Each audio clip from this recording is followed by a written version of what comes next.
Hello, and welcome back to Cozy with Chelsea, a podcast to nourish your mind, body, and soul.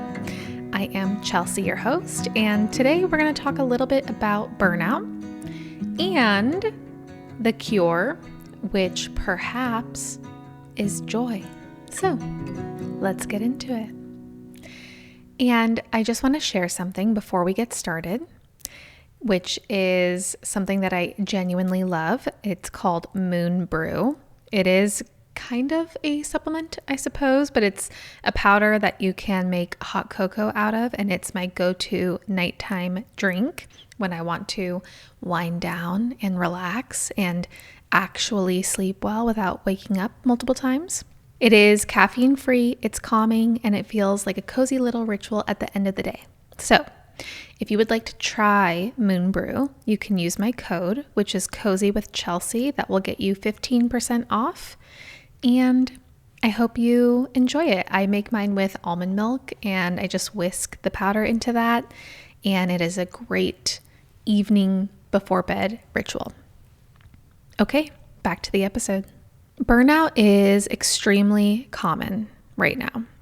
And it's obviously been around for a long time, probably before they came up with the word burnout, but it is very common. It's extremely common in the workforce. We see it a lot there because our society demands exhausting work schedules and overextending and overdoing. And not only is it demanded, but it's expected, it's praised, and it often leads to burnout, because people are exhausted. But it's not just in the workplace. You know, it is very common for people who are taking care of others, people who have children, who have families.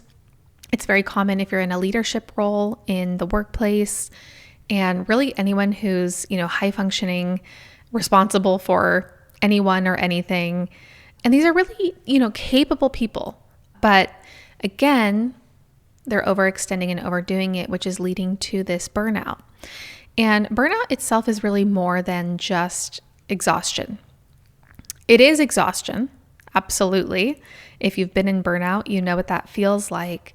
But the burnout, also just to clarify what burnout is, because we all get tired. We all have an exhausting day. We have stressful days.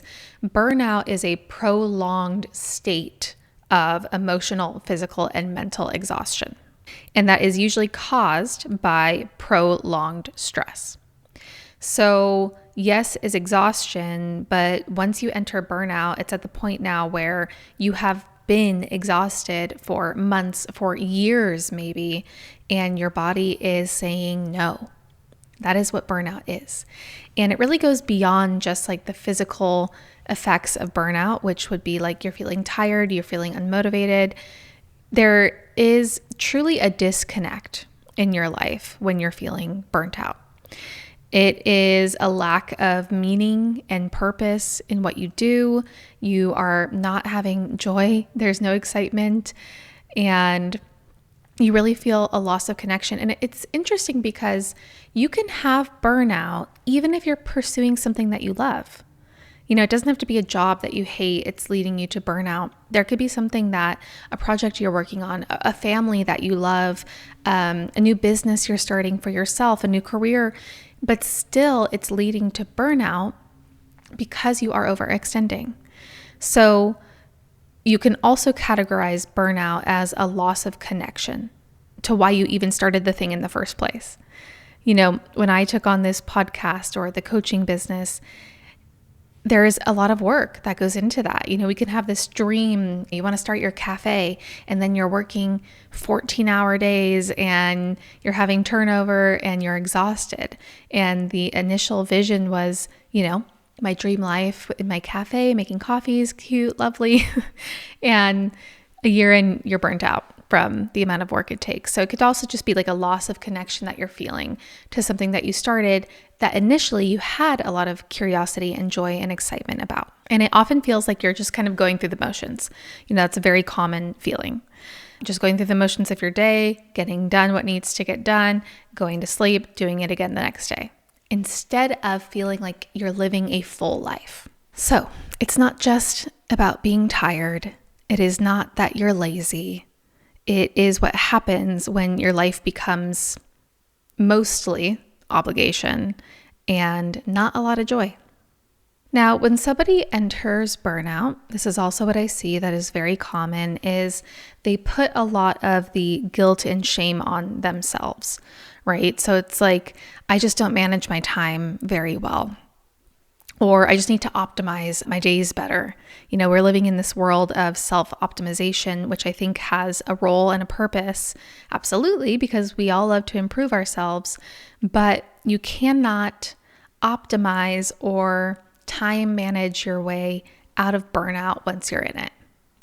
So I don't want you to think that the solution to burnout is just like a better system or a better schedule or a better way of doing things.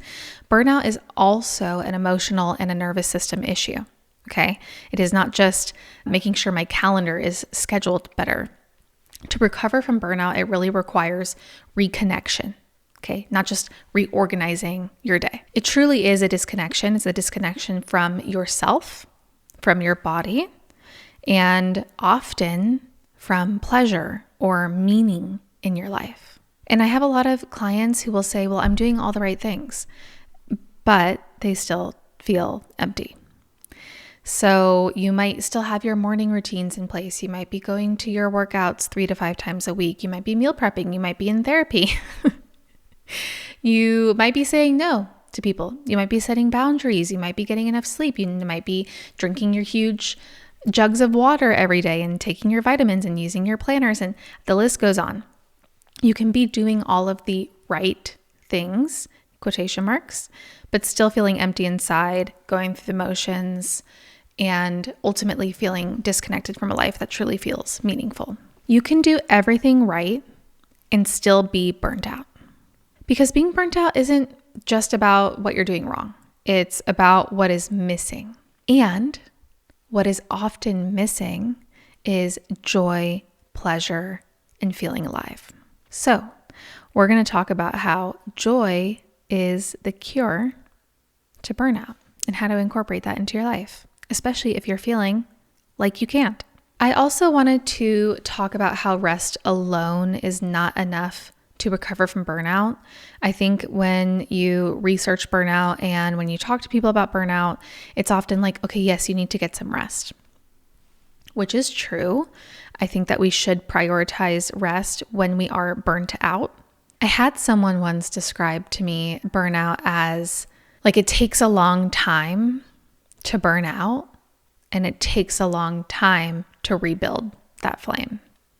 And I think that's such an interesting way of thinking about it because, we can spend years burning ourselves out at our jobs, in our personal lives. And one day we think, okay, I have a morning routine now and I'm walking outside, so everything should be fixed.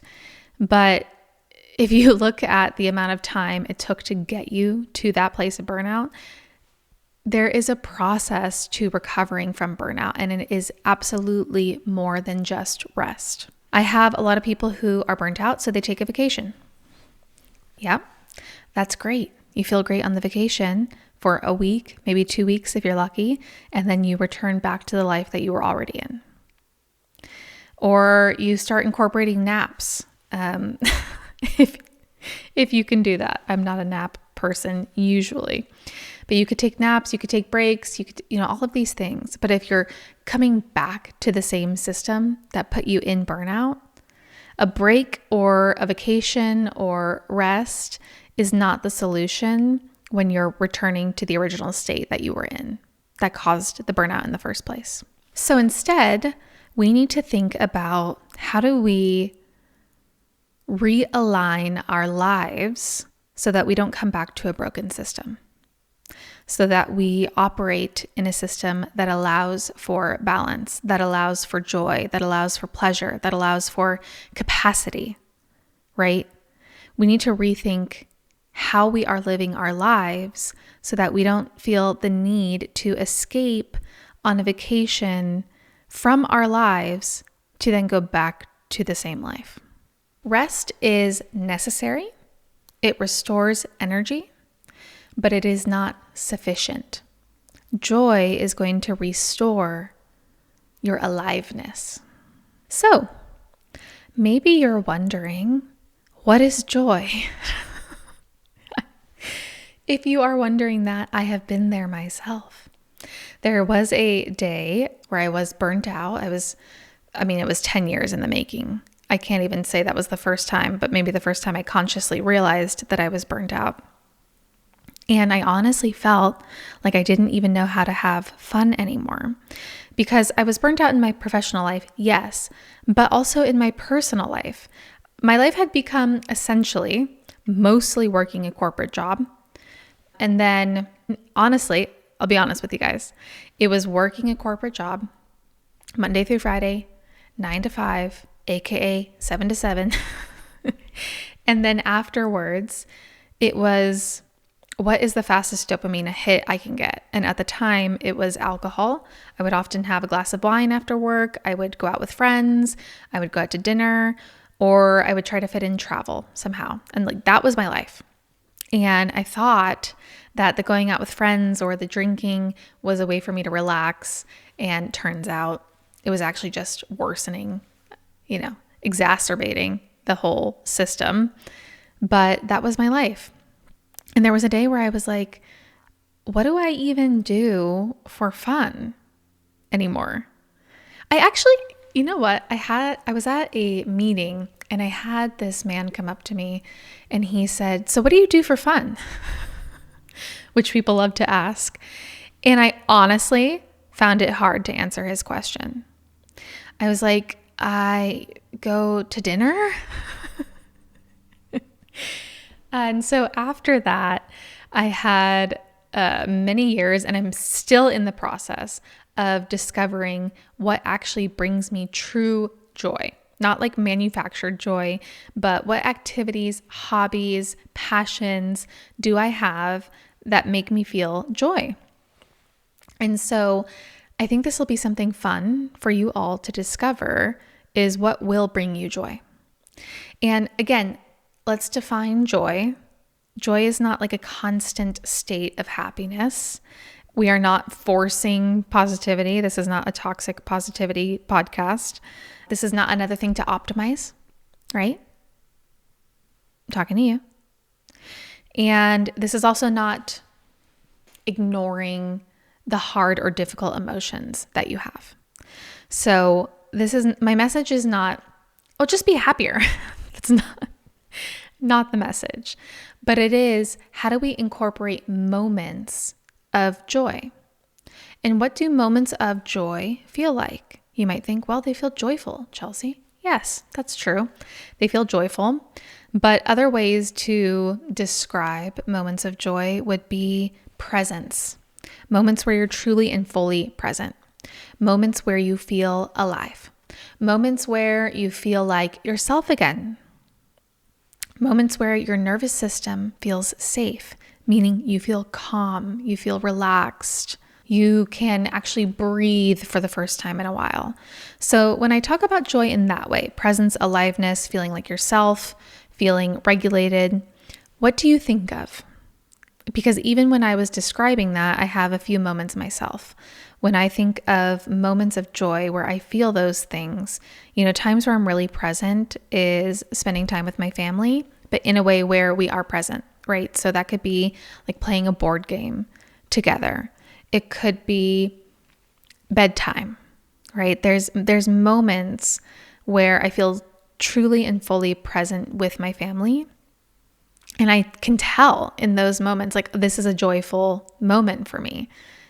I think about when I'm in a yoga class and I'm laying there in Savasana and feeling relaxed for the first time, sometimes so much so that I fall asleep. I'm thinking about when I go hiking in nature, and again, I'm feeling present, alive, relaxed, and I do feel like myself in those situations. I love to pick up trash. That's like one of my favorite hobbies, but I go to some national parks here and pick up trash, and that's honestly, picking up trash brings me so much joy. So let's get, honestly, your starting point might be just figuring out what joy even is. Like, what even is joy? Maybe think about that. That's a journal prompt. What do I think joy is? What does joy look and feel like to me? And then we discover what actually brings us joy. Now, before I get to what will actually bring you joy, I also want to mention that joy can be a nervous system regulator. And I know everybody is talking about nervous system regulation. It's a very hot topic, but I do think it's important to talk about because in burnout, I would venture to say that your nervous system is not regulated. I could almost 100% guarantee it because you are reaching burnout because you've had prolonged states of chronic stress. That is 100% going to impact your nervous system and the ability for your body to regulate itself. I have another podcast on nervous system regulation, which I can link to this podcast if you're new to that or curious about how the nervous system works, how to regulate it. I would start there, but I'm not going to go in depth on this episode. But burnout absolutely is right there with nervous system dysregulation. So the reason why joy is important is because it is a tool that you can use in your nervous system regulation toolkit. Okay. And safety, once we finally feel that safety again, that is where your creativity is going to return. That is where your intuition is going to become louder and clearer. And you're going to be more patient. Your emotional regulation improves. You're able to be present, grounded, in a safe space for your family and friends, but more importantly, yourself. So this is important work. Joy is important work.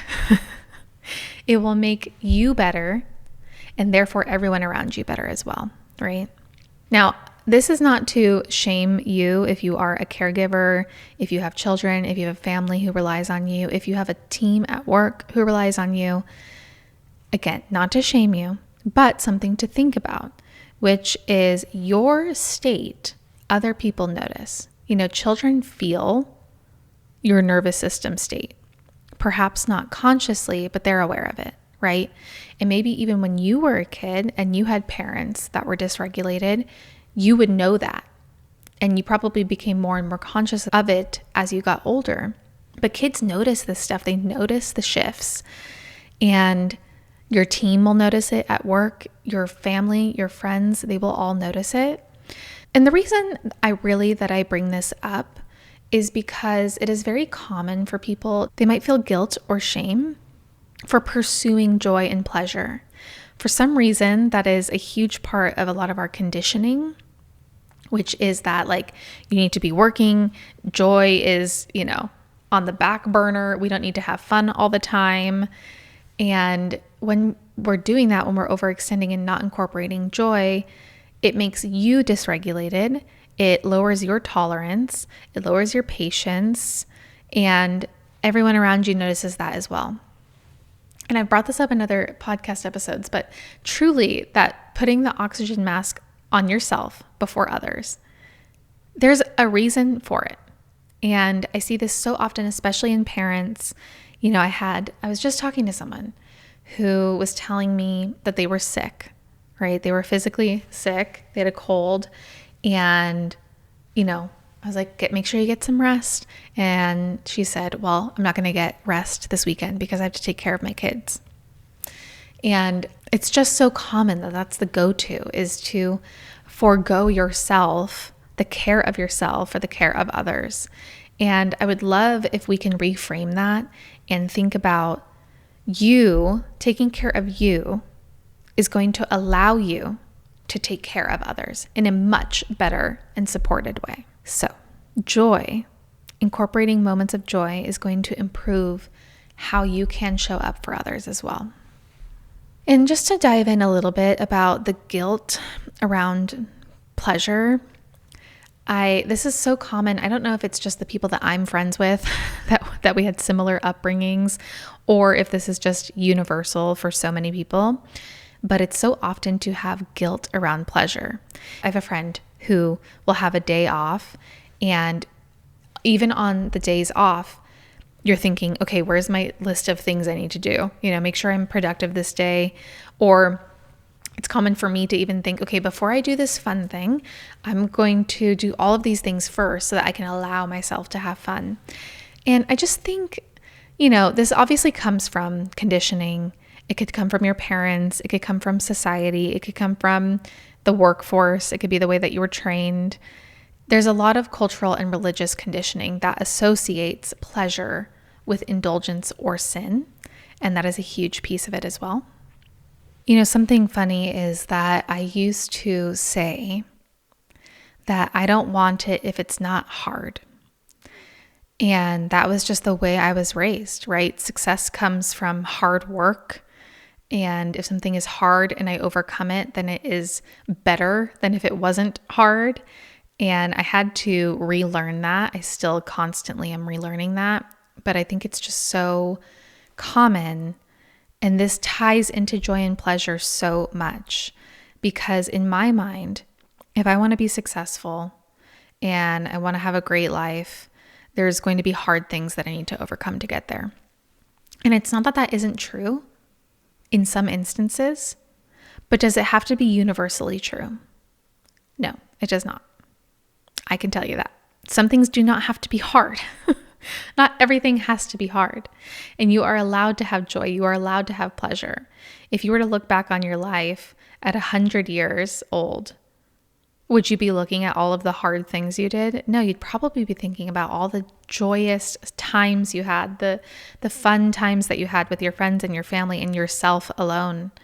And I just think it's such an important piece of our life in general and absolutely key to curing burnout. So we've touched on it a little bit thus far, but how does joy actually cure burnout? So, like we said before, burnout happens when you're chronically stressed or chronically disconnected from meaning, pleasure, and aliveness, right? So if your nervous system is stuck in this state of threat, everything feels like survival, obligation, or emergency. When you start to incorporate joy, that is going to interrupt that cycle. Joy is going to help signal safety to your nervous system. When I was talking before about how you feel during moments of joy, you feel present, you feel alive, you feel like yourself. If we can incorporate moments like that and you're experiencing true joy, then your body is receiving the message that it is safe to be here, right? So this is going to help that regulation, nervous system regulation, and shift you out of the chronic stress response, which is that fight, flight, freeze. It also is going to reconnect you to your body and emotions and mind and soul, right? If we can incorporate moments of joy, especially ones that bring you back into your senses, which I'll get to in a little bit, but if we can incorporate joy with taste, food, touch, massage, hugs, sound, music, right? Warmth, coziness, sitting by the fire, laughter, spending time with your family. These are going to bring us back into our body and center ourselves and regulate that nervous system. It's going to rebuild curiosity or desire, right? Because resting, it does give you capacity, right? You're resting, you will have more energy. But when we incorporate joy, it's going to give you that desire back. It's going to remind you about what you care about, what feels good, what you think is worth showing up for. Without desire, even rested people are going to feel unmotivated, right? So it's going to trigger that little spark. This is what happened to me. You do that one little joyful thing and then you start to go, oh my God, I remember what it feels like to have fun. When you're a kid, you're just obsessed with having fun. My stepson is always, it doesn't want to do it if it's not fun. And then we become adults and we don't want to do it if it is fun. What's up with that? So my point is, it's going to spark that little flame of desire. If you can start incorporating one thing that brings you joy, okay, I remember what this feels like. What else is going to feel like this too? And ultimately, It's going to improve your capacity to handle stress. Okay? If you can incorporate regular sources of joy, it is going to help you recover from challenges faster. If we can have a regulated nervous system, if we can have a resilient nervous system, that is going to be a buffer against overwhelm. Instead of the overwhelming things causing chronic stress, if we can incorporate joy, then we're at this higher baseline, right? The threshold is higher, the tolerance is higher, that we can handle what's being thrown at us that's causing burnout. Joy is the antidote to chronic stress. And also, it's not a distraction from healing. I think that's something key here too. A lot of people think, well, if I'm doing fun, I'm wasting time. I'm just distracting myself from the real problem at hand, which is not true. That is just keeping you from pursuing joy and having fun. If we can, again, reframe that joy is not a distraction from healing, it is the healing. Incorporating joy and fun and happiness into your life is going to help you heal. Okay, so now we understand what burnout is, what causes burnout, and how incorporating moments of joy is going to help us recover from burnout. I should also say that this doesn't have to just be about burnout. You might not be burnt out, but you might just be realizing you haven't had fun in a few years. So you don't have to be in burnout to listen to this episode, but we've learned all of that. Now we know what joy is. We know what it feels like, or at least the idea of what it feels like if it's been a minute since you felt it. So how do we actually incorporate joy?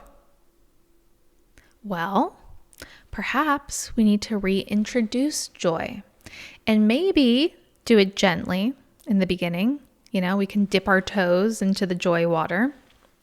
So this is like anything else I talk about. We can start small. Go for it if you want.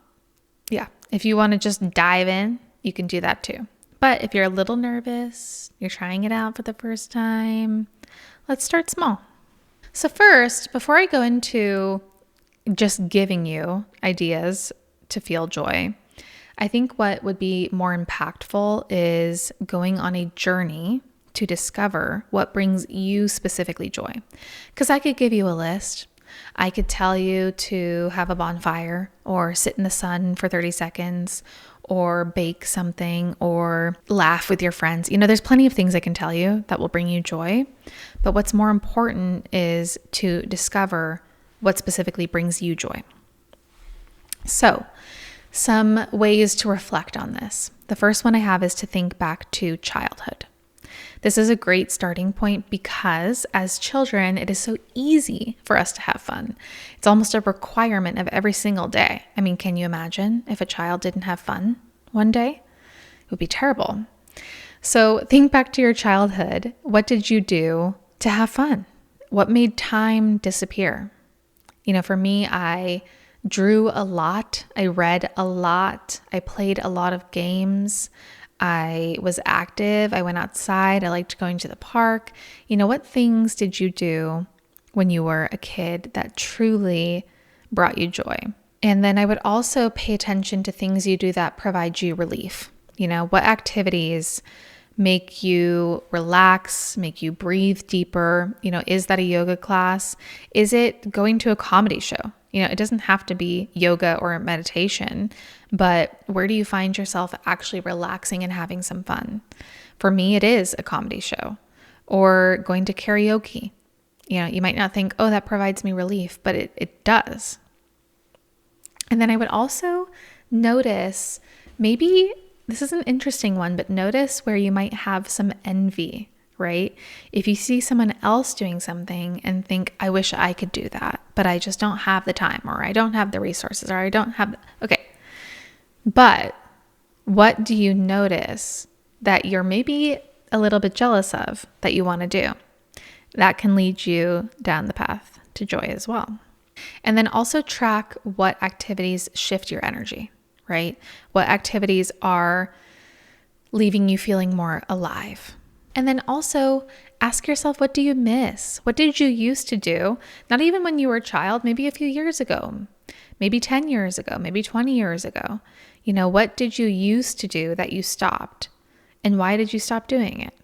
What are some things that you used to have fun with that you can incorporate back in again? So those are some prompts to discover your own sources of joy.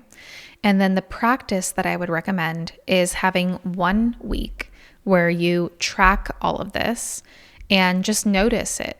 Notice moments where you feel slightly more present, where you feel a little bit lighter, where you feel a little bit more relaxed, where you feel engaged, and you don't need to judge them. You don't have to have the perfect joy activity. It doesn't have to be, ascending to another dimension in meditation. It could be playing Uno. I don't know. What is anything that brings you a little bit of joy? And just notice them throughout the week and write them down. And then look for any patterns and think, okay, what do these moments have in common that are making me feel these things? And I would do that just for the first week, is just notice it. You know what? This is perfect, actually. Maybe February can be our month of joy, okay? So since February starts just a few days from now, in the first week of February, and obviously if you're listening to this and it's not February, you can do it whenever you want, but let's do a month. The first week, we're going to just notice, okay? We're just going to live our lives as usual, but notice those little moments, because I'm sure you already have pieces of joy and maybe you're just not even being conscious of them. So the first week we're noticing, writing it down. And then the second week, we're going to start exploring. Okay. So the first week, pick 1 to 2 or more, but 1 to 2 categories to explore. Something that you think will ignite that passion and joy in yourself. So it could be creative expression, could be one category. Okay. Whatever that means to you. That could be drawing. It could be playing an instrument. It could be singing in the car. It could be writing poetry. It could be cooking. Whatever is in that creative expression category, try a few things out, see how they feel. Another category would be movement that feels good. Okay. So it's important too, when we're talking about joy and movement, is activities that you truly, truly enjoy. When I started this joy discovery, it was okay. Because I realized I was just going, I would go to Orange Theory Fitness, and again, nothing against that if that brings you joy, but it wasn't bringing me joy. So I started thinking, okay, how do I actually like to move my body? I loved pickleball, I discovered. I love hiking. I did that for so long and hadn't done it. I really like swimming. Go to your gym and swim. To me, that was a crazy thought. I love dancing. What are movements that actually feel good? It could be laying on the floor and stretching and rolling around. Anything that's going to bring you a little joy. Another category could be nature and sensory experiences. So that could be sitting outside, that could be gardening, that could be watching the sunset. I have a friend who's like a sunset connoisseur. That's her thing. She finds sunsets wherever she goes and takes pictures of them. It could be stargazing. Explore it. I have so many more categories, but connection and play, board games, card games, having conversations with friends, laughing with friends, watching a comedy stand-up special. It could be quiet moments, but still bring you presence. So that could be more of like the reading, writing, watching something beautiful, taking a bath, meditating. There's also learning. That is one of my top categories. Take a class just for fun. I took a poetry class. I took an intuition building class. I worked with a coach for mentoring. I took a certification. I love learning, right? So is there a class just for fun that you can take? And then my final category, so I don't bore you with all these categories, but nostalgia, right? Forgotten pleasures. Maybe that is watching a movie that you used to love. I actually just did this because growing up, I loved the movie A Little Princess. For some reason, was obsessed with that movie and watched it again. And it's fun. It's fun, and you get to feel like that kid again. But it could be listening to music from high school. I mean, there's so many things, so many categories to explore. So the first week, we're going to just notice. The second week, we're going to explore 1 to 2 categories. Third week, going to explore another 1 to 2 different categories. And then that final week is where you're going to reflect on your month of finding joy and figure out what really did feel good, and maybe incorporate just a few of those things into the remainder of the year. Or it could be that you realized, I really love spending time in nature and playing games. Okay, so then you go with that and see where it leads you. So notice, practice, reflect. That's going to be your February homework. Fun homework. And I just want to remind you that joy, it does not have to be please. These practices do not have to be productive. They do not have to be impressive. They don't need to look the same as someone else, someone that you follow, a friend that you have. They can be just for you. They can be quiet. They can be slow. They could be loud. They could be exciting. They could be ordinary. They could be extraordinary. There is no judgment, no rules with what brings you joy. Okay? You are free to explore whatever that is. I will give you some examples of what brings me joy, if it's helpful. And some of these are larger, some of them are smaller. I'm actually picking specifically things I've been doing. Like one is just getting an iced coffee. That brings me so much joy. And specifically going to get it, right? I go to a cute cafe, I get a coffee, it tastes good, I feel good, I get to try a different one. It's so simple. It's maybe $8 now, but it's fairly inexpensive and it brings me joy. Another one I've been doing, because I can easily get into a rut where I don't get dressed up or change up, my outfits. And so I've been really trying to incorporate wearing fun clothing and wearing color and getting myself ready for the day, even if it's a day where I'm working from home. Snuggling with my family is one of my top joy activities. There's literally nothing better than that. I can actually feel it in my heart, how much joy it brings me. Another one is playing games. I've been playing cribbage with my husband and my in-laws, and it's so fun. There is just such joy in a card game or a board game. And we actually just bought Dungeons and Dragons because we were watching Stranger Things, and I've never played that, but I think I'm going to try it out and see if that brings me some joy.